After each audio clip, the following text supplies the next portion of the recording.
This is a watershed moment for the social justice movement and the country. Now, it could have been Kavanaugh, Covington, the Mueller report, but history will show that it was Smollett that brought it all down. All of those were very important pieces, and it's only going to get worse from here. Their arrogance isn't done yet. The arrogance in this case from the social justice mob is insane. Just who is this prosecutor that let Jussie Smollett go with nothing but a $10,000 bail fee and 16 hours of community service at Jesse Jackson's Rainbow Push? I'm sure that was some hard labor there. The Cook County State Attorney is Kim Foxx. She came to power in 2016 after promising to reform, which basically meant letting violent offenders off scot-free. Her policies were so reckless that liberals, not conservatives, liberals began calling out, who the hell is backing her?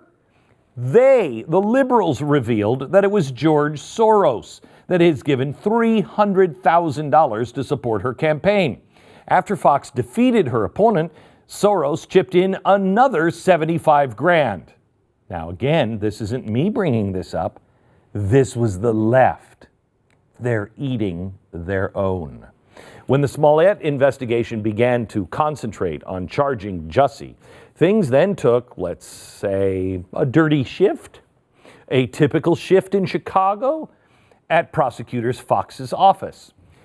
Due to the Freedom of Information Act request from the local NBC affiliate in Chicago, we know now that Fox was in contact with somebody in Smollett's family through Michelle Obama's former chief of staff. This first text is from Tchen. That's Michelle's chief of staff. And she's writing to Kim Foxx, the prosecutor, trying to set up a conversation with Smollett's family. Much of this is back and forth phone tag, but this one text is a little insane. Quote, oh my gee, this would be a huge victory. And then the response from Fox, I make no guarantees, but I am trying. Now, what was it that she was trying to do? Well, she was trying to get the case out of Chicago. Did she just obstruct justice? Or is that only for Donald Trump? That's exactly what the Chicago Police Union believes, obstruction of justice. Last week, they delivered a letter to the United States Attorney's Office in Chicago alleging that Kim Foxx obstructed their investigation on behalf of Michelle Obama's former chief of staff and Jussie Smollett's family. This was last week. This is before we heard the verdict, or lack of verdict. Fox responded with what went down yesterday. She not only refused to tell the Chicago PD what was about to happen, but she timed the announcement during a police department graduation.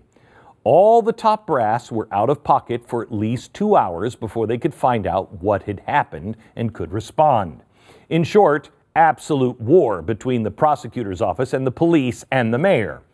So what happens to the city after this? What happens to our country? Why seek justice at all when social justice and corruption invalidates the rule of law? And that realization and the accompanying arrogance of those that are now claiming victory will bring the entire machine to a screeching halt.